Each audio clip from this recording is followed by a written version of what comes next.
Amigos televidentes, muy buenas noches.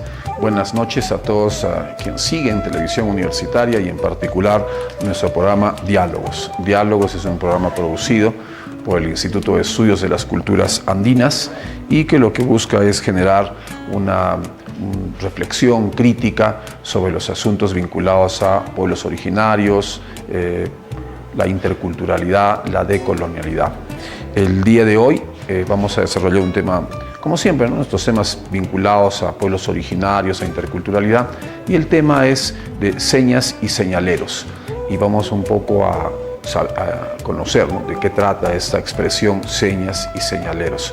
Para eso vamos a conversar y presento inmediatamente a nuestro invitado. Se trata del profesor Juan Choquehuanca, él es docente de educación intercultural bilingüe, quien es nuestro invitado. Profesor, muy buenas noches.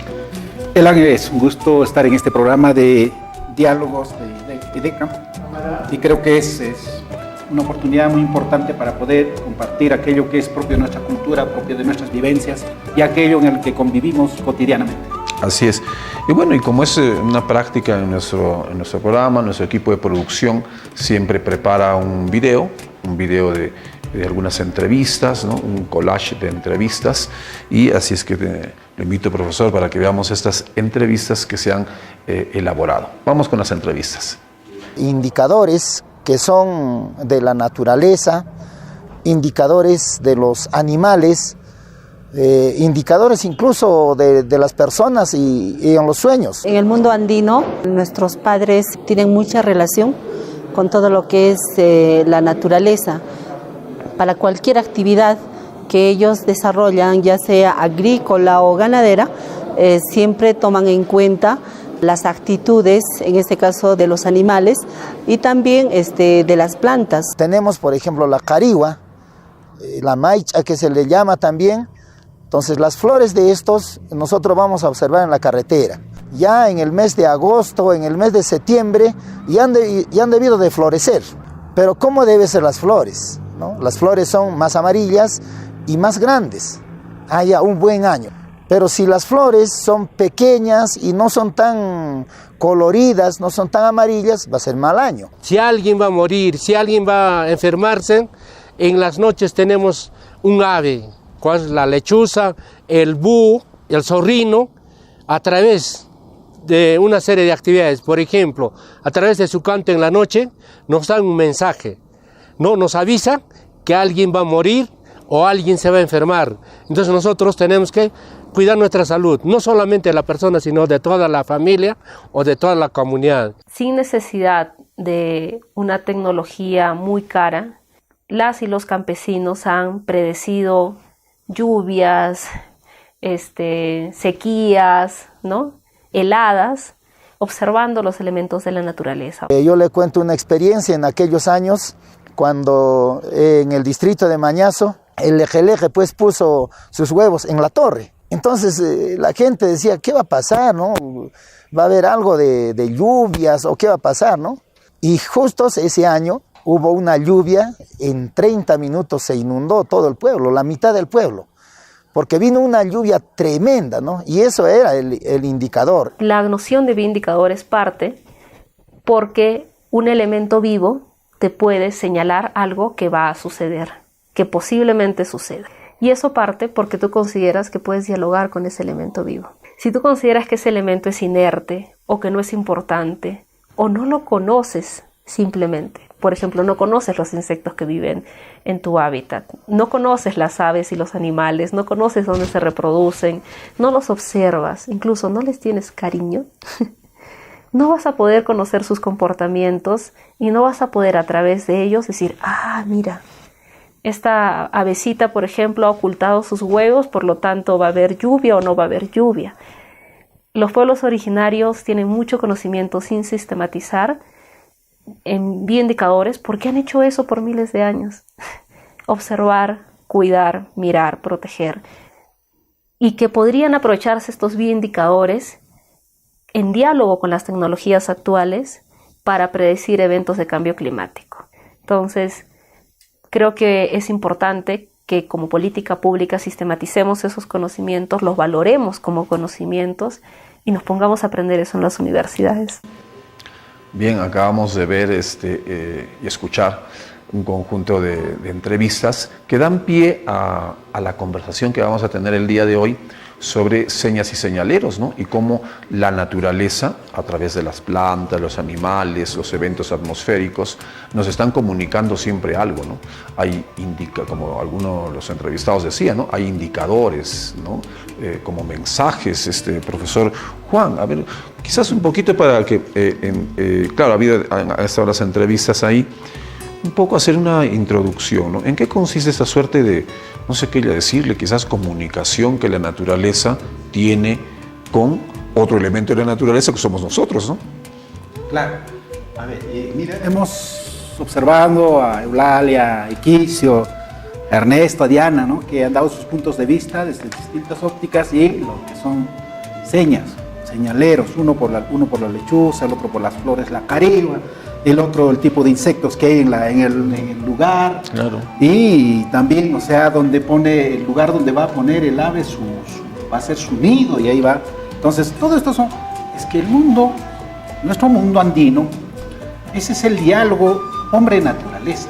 Es decir, la naturaleza para nosotros es parte de nuestra familia, es un ser más que también tiene vida y para nosotros nos está comunicando, estamos conversando cotidianamente, cada momento, y a través de distintos aspectos, comportamientos de la naturaleza, nos está dando los mensajes, nos está diciendo qué va a suceder. Por ejemplo, veamos, la nube. Yo, por ejemplo, sé cuándo va a nevar, y el poblador andino sabe cuándo va a nevar. Primero es un viento helado de la zona alta.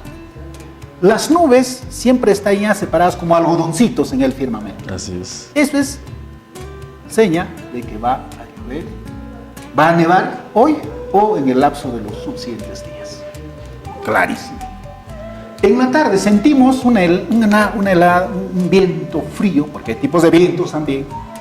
Un viento frígido que nos penetra. Esta noche hay una helada fuerte. Y ese vientecillo es aquel que viene y nos choca en la cara y es como que te estuviese dando un golpe duro. Claro. Es helado, fuerte. Es como que uno agarrásemos un pedazo de hielo y te pones en la cara. Entonces, ya esta noche va a helar. Claro, son como avisos, ¿no? Como avisos, son mensajes de la mensajes, avisos. Claro, entonces, creo que estos es cotidianamente, es decir, para nosotros que estamos ligados a la naturaleza, es una cotidiana conversación. Es decir, hoy yo he pensado hacer aquello. En la mañana sales, no tenemos nada contra las damas, te encuentras con una dama, lo que has pensado, puede que lo hagas o no lo hagas finalmente. En el sueño, te sueñas con dama, igual es lo propio. Entonces dices, esto voy a pasar trabajo, entonces tengo que ponerle mayor empeño, entonces te das una fuerza y le pones mayor empeño a hacer tus cosas. Así es una suerte de, como al principio lo dijo usted, ¿no? Es un diálogo. Es un diálogo. Y hay que saber, incluso uno de los entrevistados decía, hay que saber dialogar. Hay que saber dialogar. Y además hay que saber identificar, hay que saber escuchar y hacer caso a él. Claro, estar atento y ese hay otro elemento, ¿no? Hacer caso a esa seña, a esa comunicación. A esa seña que te está. Así es. Bueno, vamos a seguir conversando. Vamos a entrar una pausita comercial, una pausa comercial y vamos a seguir conversando sobre estas señas, señaleros o en general, ¿no? Estos mensajes que la naturaleza en interacción con nosotros establece y que tenemos que aprender permanentemente a dialogar con la naturaleza. Pausa comercial y retornamos.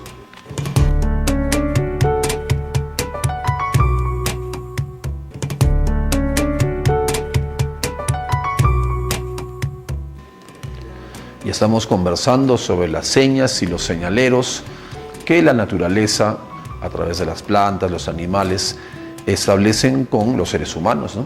Y la importancia, como decía el profesor Juan Choquehuanca, de saber entender, interpretar y hacer caso, ¿no? Y hacer caso. Profesor Juan, quizás un ejemplo de ese, bueno, los entrevistados han puesto sus ejemplos, ¿no? Pero usted también tiene que poner sus ejemplos. Vamos a hablar del zorro, del zorrino. Sí, varias veces Claro. el zorro por sí puede tener todo un programa, ¿no? Porque Ahora, a ver, el zorro en Aymara Camaje, en quechua, ato. Ese animalito, mucho, claro, obviamente viene, se lleva el ganado, pero el poblador sabe por qué se ha llevado su ovejita. Entonces, los pobladores que ya saben, viven en las zonas altoandinas, este es para el zorro. no. O sea, está designado la ovejita para el zorro. ¿Por qué? Porque también el zorro es uno de los animalitos del apo, el apo mayor que hay en el lugar. El zorro tiene varias. Uno, cuando te encuentras y este animalito se va al este, a la salida del sol, entonces es un buen señalero. Pero te va marcando a su vez también de que en ese lugar lo más probable es que ya no vuelvas. Y si va a la salida del sol, también al mismo tiempo te está deseando un bienestar. Entonces, no es bueno decirle a algunos, dicen, peste, ¿qué tal? Empiezan a proferir palabras, digamos, que hieren al animalito. Entonces, te puede ir mal, efectivamente. Pero tú le dices, Gilata, Kamisaraki, haz que es un grupán, aquí sin cama, ya. O sea, suerte, suerte. Tienes toda una dicha de lado. Entonces, esa es la marca. Uno, que probablemente, lo más probable, es que ya no estés en el lugar. Segundo, que te desea lo mejor para ti. Y hay algunos a veces se sienta. Yo cuando era niño me encontré así como está, unos 4 metros, de ahí nomás. Cerca. Pero también tiene ese que dicen, tú quieres hablar y te deja, pero y no articulas. Sí. Entonces, ya no he vuelto hasta estos días, pero sí, pienso que no estoy tan mal, estoy muy bien, ¿no? Lo otro, el zorrino. El zorrino es un animal nocturno, entonces no puede estar de día. Y cuando alguien lo encuentra de día, o sea, aparentemente por ahí, ese es un familiar definitivo. Va a fallecer. Sí. Así como uno de ellos decía, ¿no? Creo hablaba del búho. Sí, Cuando sí. la lechuza viene al techo de la casa, ya pues hay que tener cuidado porque ese es un familiar. El zorrino tiene lo propio. Entonces, son cosas que nos permiten dialogar, conversar. Tenemos, por ejemplo, los elementos meteorológicos como señas y señaleros, los elementos físicos como señaleros, tenemos plantas como señaleros, tenemos animales, y justo ahorita hablamos de animales. Entonces, tenemos minerales como señas señaleros. Los sueños también son parte de nuestros señaleros. ¿Quién no se ha soñado? Pero el sueño ya es más de carácter personal, ¿no? Psicológico. Psicológico. Pero digamos, Pero también es una seña. es una seña individual. Pues diríamos, dentro de toda esa gama de señas señaleros, hay unos señaleros individuales y hay señaleros colectivos. O externos, ¿no? Externos, A la persona. ¿no? Claro. O internos también se podría Claro, decir. Si hablamos de la psicología un poco. Entonces, pero todo eso uno tiene que estar atento a todo. Tú dices, a ver, ¿sabes qué? Estoy pensando hacer una actividad X. Esa noche me he soñado con culebra. Si es una dama le dicen, ya es un varón, es. Pero no, lo que te está dando el mensaje es que lo que estás pensando vas a acertar, estás acertando, porque en el Aymara es asiro. Estás acertando. Señaleros, mire, cómo todos estos elementos cotidianos, desde el momento que salimos, por ejemplo, nuestro amigo se encuentra con ¿quién? Con un varón. Bueno, hoy día me va a ir bien. Por allá, mira, hay una jauría de perritos. Uña, qué problema voy a ver. Alguien seguro que en el camino. Y pareciera que eso se va, internalizando en nosotros, y eso se va dando. Porque muchas cosas así están en el estado mental del ser humano, ¿no? Sí, Entonces, claro. eso a nivel individual. Pero creo, mucho más es ahora, por ejemplo, los manantiales. Los manantiales son señaleros. El arco iris es otro señalero.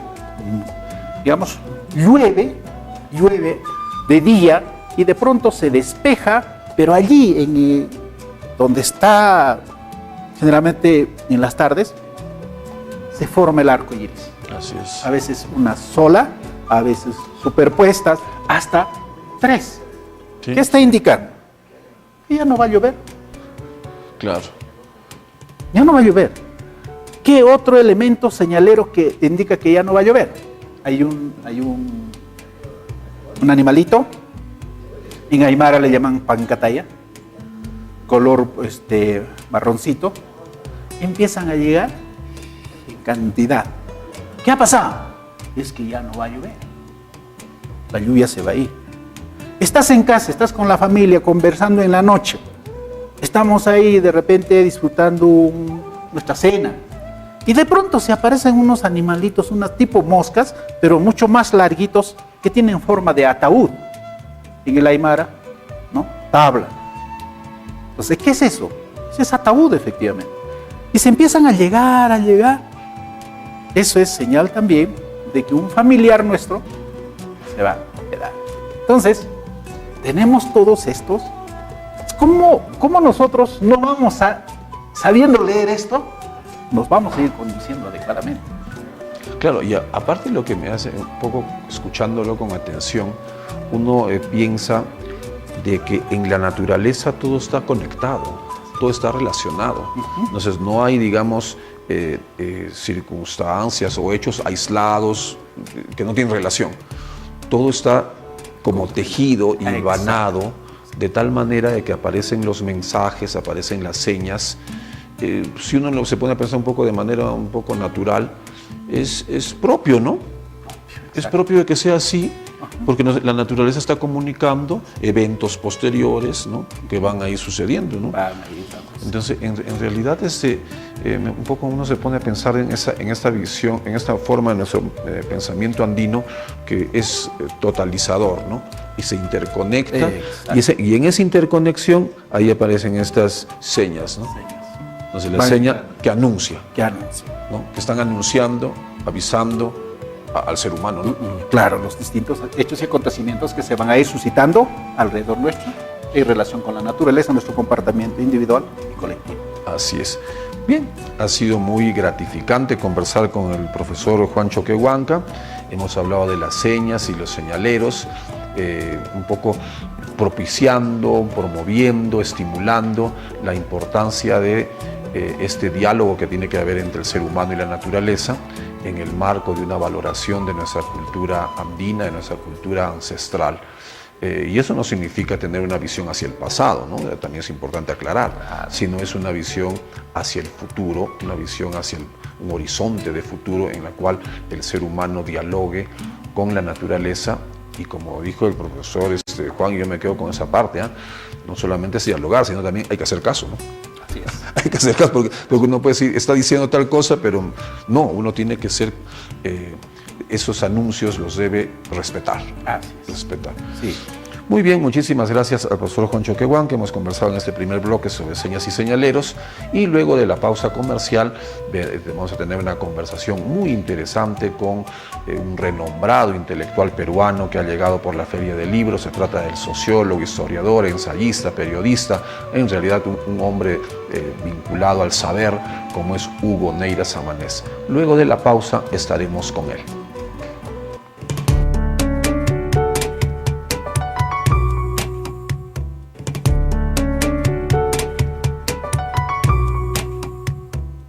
Bien, como habíamos anunciado en Diálogos, programa producido por IDECA, tenemos en esta ocasión la grata oportunidad de conversar con Hugo Neira. Hugo Neira es uno de los más sobresalientes intelectuales peruanos, que tiene un conjunto de publicaciones vinculadas al campo de la historia, la sociología y también al ejercicio del periodismo, ¿no? Bueno, estamos con él, ha llegado a Puno, está con nosotros y bueno, de inmediato el saludo a Hugo Neira. Muchas gracias por la invitación. conversamos lo que quieras. Sí, mira, eso está bueno. Dime. Y nuestros amigos nos decían que lo primero que hay que preguntarle sobre la relación con Porras Barrenechea, ¿no? Claro, que es un elemento importante de su biografía personal, ¿no? Es verdad. Esa relación con Porras, que seguramente siempre le preguntan. No siempre, porque la dan casi por conocida, pero conviene. Primero, el hecho es que yo estudié en San Marcos, y el San Marcos 60 tenía muy buenos profesores. Y por ejemplo, estaba Luis Valcárcel en Historia, estaba Augusto Salazar Bondi en Filosofía, y teníamos que hacer cursos también con ellos. Estaba José María Arguedas, Matos Mar, y yo seguí. Primero, lo que había en esa época, las universidades que yo deploro que haya desaparecido, que era en el primer momento que se llamaba Estudios Generales, y nos daban 2 años de formación, además de metodología, y luego uno elegía qué carrera, Derecho, Historia, no sé, otras cosas, Química, Física, y yo elegí Historia. Y Porras enseñaba fuentes históricas al comienzo, a los cachimbos. Y me pareció deslumbrante porque era un gran profesor y un gran orador, ¿no? Pues la generación de Basadre, la generación de Mariátegui, de La Torre, de Vallejo, los del conversatorio universitario, que criticaron la manera como los peruanos festejamos el primer bicentenario, ¿no? Estaba en las manos de Leguía, lo convirtieron en una elegía a Leguía. Y años después, pronto, yo tenía una situación difícil, trabajaba para pagar mis estudios, era obrero en las fábricas que había en la zona de la avenida Colonial. Habían fábricas que después han desaparecido porque pues la mundialización ha desaparecido muchas cosas, ¿no? Claro, sí. En ese momento yo entraba a trabajar como obrero textil, pero yo estaba ya en la Juventud Comunista, en el Partido Comunista, y después de un mes había un sindicato.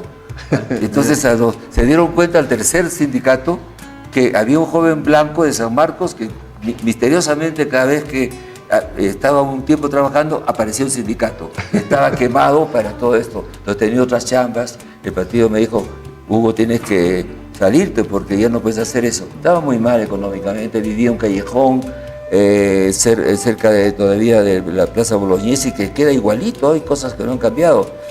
Y de pronto me vi una propuesta que vino de Jorge Puccinelli y me dijo, el doctor Porras quiere darte un trabajo. Consiste en ir a su casa a hacerle fichas para su trabajo de historia. Ya lo tiene Mario Vargas Llosa, Carlos Araníbar y Pablo Macera. ¿Qué había pasado? Porras había sido senador, había sido vuelto senador. Y en ese momento no podía terminar sus libros. Y le dijo al editor, Mejía Vaca, que es un gran personaje de la historia peruana, ¿no? Claro. El editor de Porras, editor de Luis Valcárcel, de Basadre, y le dijo, yo te pago los asistentes. Sí, porque Porras dijo, no tengo tiempo de leer todo lo que tengo que leer, que te lo lean otros, como se hace en Europa, ten asistentes. Y entonces Porras dijo, ¿y quién los paga? Yo los pago. Mejía Vaca Vaca el que nos pagaba. Íbamos a escribir, a leer por Porras, éramos los ojos de Porras, claro, y el juicio de Porras para leer un texto de un autor y hacer la ficha. Y entonces Porras confiaba en lo que nosotros hacíamos. ¿Qué nivel habríamos tenido para que fuéramos los ojos de un Basadre, de un Porras? Entonces, los había elegido, ¿no? Pero, repitamos un poco, los había elegido a usted, a Vargas Llosa, a Pablo Macera y uno más que mencionó. Araníbar, el que heredó la cátedra, gran historiador de los cronistas. Pero él había tenido... Eran jovencitos en realidad. Eran 21 años, 20 años, sabíamos todo, habíamos leído todo y solamente, lo digo sin ninguna vergüenza, ¿sabes con quién nos callamos? Con Porras. Claro. Sí, nos callamos con él, porque no podíamos hablar. Y una vez hablé de un libro que no había leído, nunca más lo volví a hacer. Me dijo, pero usted no ha leído este libro. ¿Cómo se le ocurre hablar de un libro que no ha leído? Nunca más volví a hacerlo. Y entonces, él había tenido muchos más discípulos anteriormente. Nunca nos llamaba como discípulos. Nosotros nos trataba, decía Neira, Mario, le decía Mario. A Mario le consiguió el puesto en Francia. Llamó por teléfono, para que un personaje enorme, Malraux, un gran ministro y un gran escritor, le diera un puesto a Mario en la televisión francesa, ¿no? Porque ya Mario ya había terminado estudios y había ganado varios concursos y se quería ir. Entonces de Porras aprendimos una cosa. Manuel Escorza, que yo lo echo mucho de menos, ¿eh? Cuando los amigos se mueren y se murió tan súbitamente, Escorza me decía, tú has tenido una gran suerte, has tenido un maestro que no tenía ideología, porque Porras no tenía ninguna ideología, nos dejaba ser lo que éramos. Y francamente, Macera ella Macera, ¿ah? Siempre un hombre con sus ideas, sus opiniones. Mario era un progresista, estaba en la Juventud Comunista conmigo y yo era comunista. Cuando me dijeron que, y yo después lo dejé, pero en punta de pie, porque el partido me ayudó mucho. Y entonces, cuando yo le dije al doctor Porras, muchas gracias por este trabajo, me saca usted realmente de un problema, pero yo tengo que decir una cosa, yo soy comunista y Porras, que era un limeño, con mucho humor, me dijo, así, ni nos habíamos enterado, yo era el que hablaba en San Marcos, así que me comenzó a tomarme el pelo. Pero nunca, como él no tenía, él era un liberal, y ¿sabe qué cosa? En la lección moral del liberalismo, yo lo respeto a usted tenga sus ideas. Ya, y claro, nunca nos hizo ninguna idea de él. Entonces alguna vez le pregunté, doctor, ¿por qué usted no tiene una teoría filosófica? Yo me aburre la filosofía. Dijo, ¿y por qué le aburre la filosofía? Como estuve de maestro a Deusta en San Marcos, era muy aburrido. Y decidí nunca leer y estudiar filosofía. ¿Y cómo era una clase de Deusta? Me dijera, era un paseo en burro por Emmanuel Kant.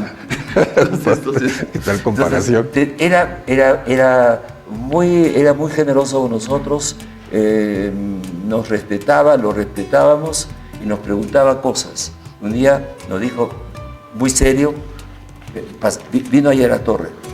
El Haya político importante en ese momento, y le propuso ser ministro de Relaciones Exteriores con Prado. ¿Ya? Nosotros detestábamos a Prado, nos parecía un presidente que no hacía gran cosa, el poder tradicional, y Porras nos llamó a cada uno. Nos dijo, ¿qué pasaría, qué piensa usted si yo fuera ministro de Relaciones Exteriores?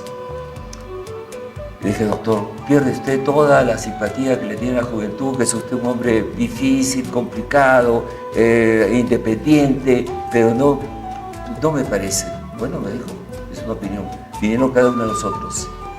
Y después vino ahí a la Torre furioso, entró y lo convenció. ¿Así? Sí, se fue y salió. ¿Saben cómo lo convenció? Entonces yo entré, entró y nos dijo, voy a ser ministro de Relaciones. Bueno, doctor, felicitaciones, qué remedio, ya verá. Y yo me acerqué después y le dije, doctor, ¿qué le dijo a ella para convencerlo? Me dijo, ay, Nera, usted es muy joven, no se da cuenta. No se da cuenta. Había tenido un gran rival, Aurelio Miro Quesada, que le había ganado las elecciones en San Marcos. Una sola frase de Haya, lo cuento porque para que se sepa lo hábil que era Haya en política, ¿ya? Conocía las emociones. Los hombres siempre tenemos intereses, ¿no? Tenemos ambiciones. Me dijo, Raúl, por favor, le dijo, piensa en la cara que va a poner Aurelio.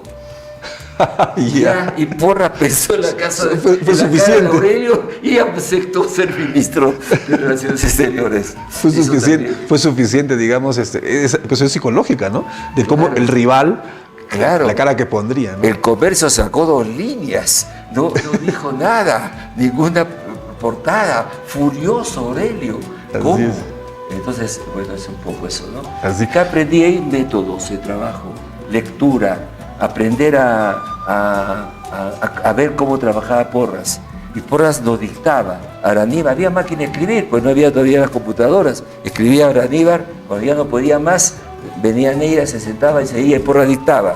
Entonces, como ponía un montón de libros así, cosa que yo hago ahora, y pasaba de un autor, de otro autor, decía, si ese león sostenía tal cosa. En cambio, Góngora, otro autor decía,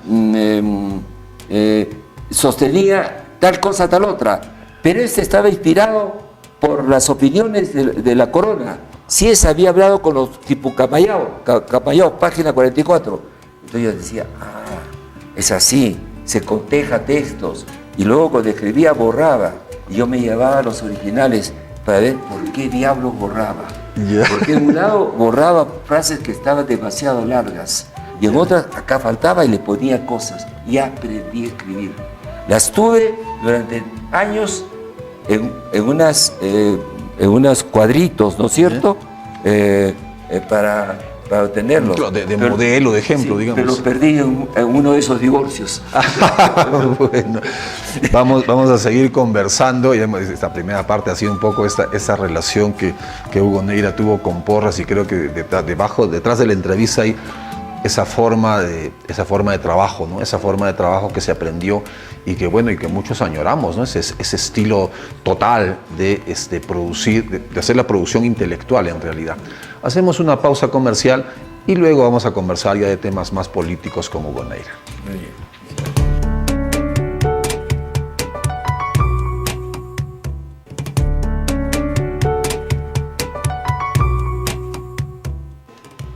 Bien, estamos conversando con Hugo Neira, que se encuentra en la ciudad de Puno.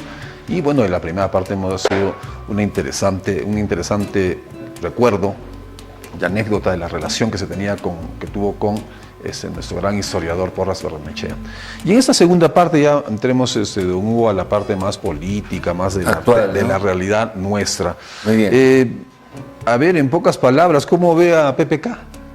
Lo veo un presidente, yo quisiera que le fuera bien, pero lo que dice todo el mundo, no quiere hacer política. Y eso es grave, porque él no es un gerente, es un político. Y político es algo muy distinto a ser un gran empresario. El político a veces tiene que ir a ver a las gentes que no le gustan. Ya. ¿No? Si usted es un empresario y le propone algo a otro empresario, un negocio, una inversión, el otro le dice no, y se acabó. Usted, si es político, el presidente Macron, Trump, tiene una parte en contra. Claro. En política hay que ir a hablar con el otro. Se han demorado mucho. Esa es la gran limitación. La política es encontrar con las gentes aunque no te guste. Lo que no le gusta. En nombre del bien general. Y siguiendo esa línea, grandes políticos peruanos. En grandes políticos peruanos, Belaúnde, que logró juntar a asociados para poder ganarle ahí en la segunda vuelta. El Partido Comunista votó por él y la Democracia Cristiana, cuando eran Rocoto con Sotana, ¿no? ¿Te acuerdas? Eran radicales, terribles, que francamente la única diferencia que había entre los marxistas y ellos es que nosotros no íbamos a misa y ellos sí. Por el resto, Cornejo Chávez era una personalidad extraordinariamente radical y democrático. Y Belaúnde lo juntó y le ganó por muy poco allá. Eso es un político. Claro. Pues siguiendo la expresión que usted dice, ¿no? Que el buen político conversa con el que no quiere conversar, alianzas, ¿no? Hace encuentros, eso es la política. Y en los tiempos contemporáneos, actuales, si usted avisora a un político de esa talla, o que dé la talla a ese nivel. La cosa actual es muy complicada. Lo que yo me apoyo en la información, como soy sociólogo, de otros recursos, ¿no? Hay una cosa que se llama el Latinobarómetro, que hace una investigación país por país. Y varias cosas salen de ahí tremendas. Uno, hemos retrocedido en el apoyo a la democracia en toda América Latina. Así es. Ha bajado del 54% a menos de 40% y ha crecido la tendencia autoritaria, que todavía es pequeña, 25%. Segundo, no hay un solo jefe de Estado de América Latina que tenga apoyo popular. Todos son contestados, hasta Evo Morales acaba de perdió hace poco, que lo querían aprobar. Aprobaron la constitución de él, pero no aprobaron que se presentara por tercera vez. La señora Bachelet se va a discutir. El presidente de Colombia, no hay uno que hoy día tenga apoyo popular. Eso es crisis de la política. Es una crisis de la política general. La tercera cosa es tremenda, es que han desaparecido los fervores, las ideologías, se han hundido en todas partes y las gentes quieren cosas concretas, quieren refrigerador, quieren carro, quieren trabajo, quieren oportunidades, quieren tener también voz. Y entonces hoy día no se funciona por ideologías, sino por demandas muy cortas, que además en las cuales interviene mucho la velocidad que le dan los jóvenes con las redes sociales. Entonces hay cosas que no se pueden hacer de la noche a la mañana, como hacer ferrocarriles y hacer aeropuertos. Entonces hay un problema. Y la pregunta que podemos hacernos es si la democracia está produciendo demócratas. No, bueno, Es una buena pregunta. Y bueno, hay que responderla. Yo creo que no. Yo creo que hay una suerte... O sea, el régimen democrático como tal no produce sujetos demócratas. No reproduce sujetos demócratas porque nos ha fallado la educación. Ya. Ha habido traiciones a los electorados. Cuánta desilusión presidente detrás del presidente. ¿Para qué decir sus nombres? Lo sabemos. Son demasiadas heridas. Yo tenía una prima mía que se casó, se divorció. Después se volvió a casar. Me dijo, a ver cómo me va. Después de un tiempo se divorció, se volvió a casar por tercera vez. Nunca más se volvió a casar, se volvió antihombre. ¿Qué le puede pasar a los peruanos que van por desilusión tras desilusión? Hace varios, 20 años, que ningún presidente tiene sucesor. ¿Se ha fijado usted en eso? Ninguno pone presidente después, porque lo normal es que si el que es color rojo gobierna bien, sigue el rojo para adelante, ¿no? Cuando va bien una persona liberal, sigue un liberal. Cuando va bien un socialista, siguen los socialistas. O un demócrata. Hay a veces sucesión. Pero la izquierda latinoamericana en los últimos años ha tenido cierta continuidad. Claro que con caudillos, ¿no? Ya se ha interrumpido, se ha roto con el tema de Maduro. Y también con Kirchner, ¿no? Y con Lula. Teníamos un orgullo de que una potencia económica como el Brasil tenía un presidente obrero. Y sin embargo, mire usted qué lío se ha metido porque lo devoraron el deseo del dinero, ¿no? Qué tremendo es el caso de Lula. En ese contexto... Déjame decirte una cosa. Lula sacó a 20 millones de brasileños de la pobreza. Y lo puso en trabajos privados, no apoyo público. 20 millones de brasileños. Era un éxito. Yo tengo que corregir un libro que había terminado porque Lula resultó también un hombre que quería entró en negociaciones. Es terrible eso. Justo en ese punto de la salida de la pobreza y el ejemplo de Lula, un estado moderno, un estado en tiempos de globalización o posmodernos, como quiera llamarse, ¿cómo debe fluir o cómo debe manejarse en una realidad como la nuestra, ¿no? La latinoamericana? Estamos muy mal situados para construir Estado. No tenemos Estado, tenemos gobiernos. Estado es que haya funcionarios de carrera con continuación. Estoy pensando en lo que existe, nada de utopías. Así es Estados Unidos y así es Europa. Europa finalmente son 500 millones de habitantes y 23 naciones. ¿Qué tenemos de continuación? Militares, de carrera. Relaciones exteriores también tiene gente de carrera. Algo hay en economía y finanzas. No, el BCR. También, ¿no? El BCR. Y también en el Banco de la Nación, ¿no? Bueno, pero los ministerios están llenados por capas que van viniendo según los partidos. Tiene que haber como la carrera pública de los educadores, tiene que haber una carrera pública de funcionarios que entre por un concurso. Te digo eso porque yo he tenido la experiencia de pasar el concurso para ser profesor en Francia, que hay que decirlo, para ser profesor en Francia para primaria, para secundaria y por la universidad, se pasa un concurso público. Y cuando se tiene el cargo para siempre. Nada de contratitos cortitos como hacen los americanos. Yo he sido profesor por concurso. Y entonces, ¿por qué en el Perú no conseguimos convencer a la clase política que tenga que haber un Estado con funcionarios de carrera, con seguridad que puedan hacer otros estudios, viajar, ¿no? Con la seguridad que les da un trabajo para 25 años por delante? ¿Sabes por qué no? Porque la clase política siempre quiere tener como botín los ministerios y poner gentes. Eso no es moderno. Clientelismo. ¿Ah? El clientelismo. De colocar gente. Entonces, eso está mal. Llenan de los ministerios. 50.000 más funcionarios han habido como Humala.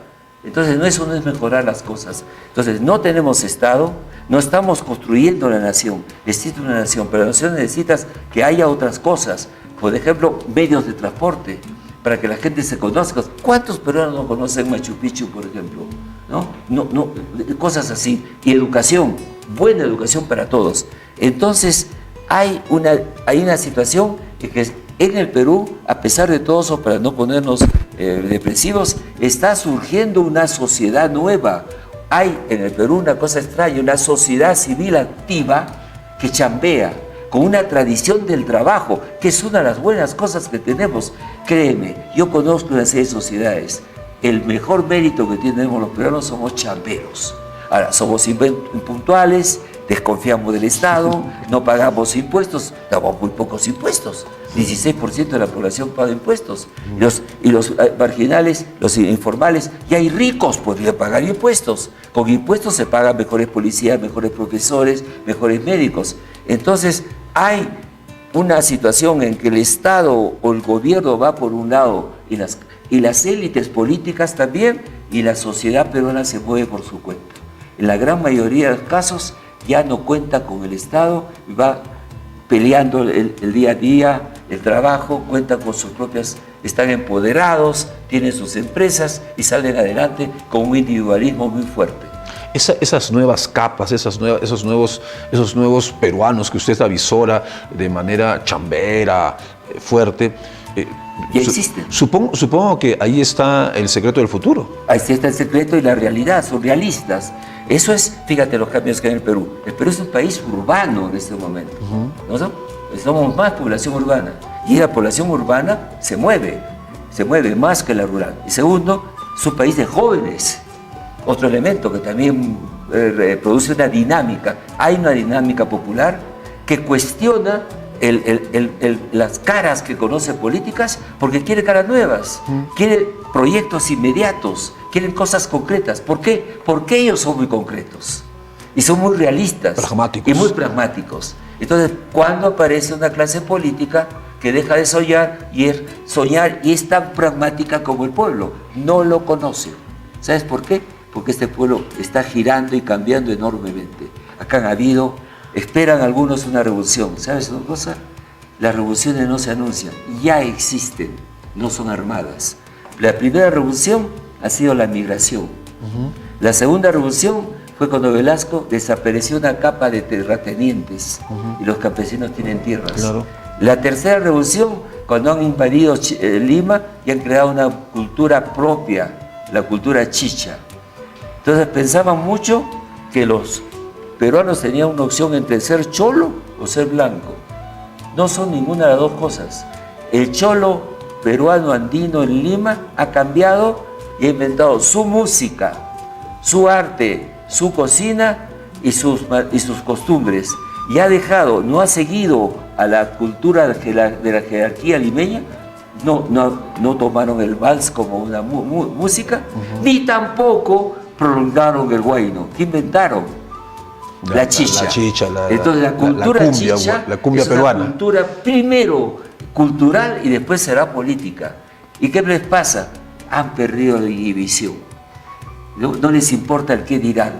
Entonces tú tienes a los peruanos que por ejemplo no son muy grandes, tienen sus piernas cortitas y tienen un bailecito que tienen así, que no, creo que lo han inventado ellos porque les conviene. Y si se ríen de ellos, ¿qué les importa? Y incluso ya hay una exhibición extraordinaria, es un rechazo a lo tradicional, no quieren ser indios. Y tampoco quieren ser criollos. Y no los han tocado, pero ellos tienen un ensanchamiento. ¿En qué momento esa cultura nueva se va a convertir en propuestas políticas?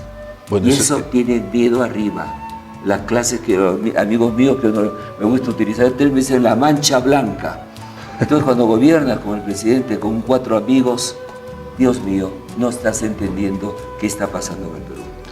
Y eso supongo, digamos, bueno, esa es la prognosis o la visión un poco del escenario futuro, ¿no?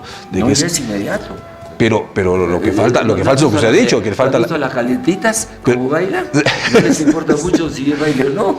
Pero ahí lo que falta es, usted está viendo, es el proyecto político, digamos, la presencia política, el poder, digamos. Hacen política, pues. Están haciendo política. En las encuestas ya quieren poder, quieren tener voz. Hay que cambiar las instituciones. Y este es un país parlamentario, es un país hiperpresidencial y cada vez sabe que quiere tener una hiperpresencia. Entonces hay que inventar instituciones en donde, acordes, nuevas, además del Parlamento, en donde puedan ser, por ejemplo, llamados a ser unas especies de padres del reino, padres del Perú, que sean elegidos, por ejemplo, por sorteo. Lenin decía, que no tenía mucho democrático, pero Lenin decía, ¿qué cosa es la democracia? ¿Qué cosa es el cambio? Decía, es la cocinera de ministra. ¿Por qué? La cocinera tiene sentido común. Y la política es sentido común. Y una señora con pollera sentada ahí, que le ha tocado como sorteo, se usa para los jurados, ¿no? Puede opinar, esa ley no está bien para el pueblo. ¿Por qué no hacemos mejor esta otra cosa? Y el sentido común debe llegar directamente. Entonces yo propongo comenzar a pensar qué Estado debemos crear, qué tipo de instituciones, porque lo que está presentándose es nuevo y es producto también de las técnicas modernas. Es decir, Internet ha cambiado las cosas, el teléfono celular, la gente sabe más cosas inmediatamente. Hay que cambiar de política. Hay que ser política para cambiar de política. Muy bien. Bueno, desearíamos tener más tiempo, ¿no? Pero la conversación ha sido gratificante. Realmente conversar con Hugo Neira bueno, en el fondo yo lo siento como una gran alegría, ¿no? Porque hay la posibilidad de ideas frescas, de ideas interesantes, de reflexiones al nivel de Hugo Neira. Tú me has preguntado algo, no te quiero interrumpir. El niño ya ha nacido. Hay que saber qué nombre le ponemos. Bueno, sí, lógico. Que no sabe cómo lo a esa nueva, digamos... Hay que revisar todos los conceptos. Hay otro capitalismo, hay otro mundo. Occidente ya no es el centro del mundo, está China, está cambiando el planeta y nosotros también estamos cambiando vertiginosamente. Por eso que los sociólogos son importantes, aunque el presidente dice que no lee periódicos ni lee columnas, es una pena, pues por los opinólogos tendríamos algo que decir. ¿Sabes qué se necesita más? No es economía, están muy confiados en la economía. Tienen economías con ecuaciones, eso funciona en Cincinnati, no aquí. Necesitan antropólogos, sociólogos, historiadores y un poquito de psicólogos también, ¿no?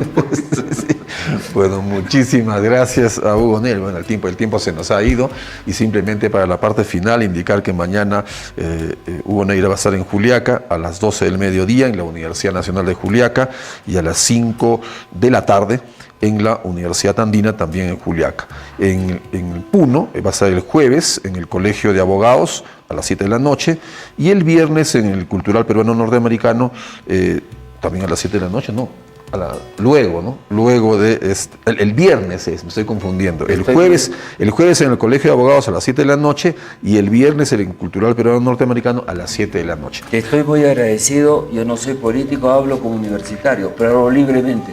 Justamente no pertenezco a ningún partido para poder rajar en todo el mundo. O sea, usted es un pensador libre, pues un libre pensador, ¿no? Sí, claro, para eso no quiero ser ministro de nada, no me proyecto, no les voy a decir que voten de tal manera, no hay ideología de mi parte, precisamente para que piensen, nada más. Así es. Planteo problemas, a veces sabes, plantear algo es tan importante como resolverlo.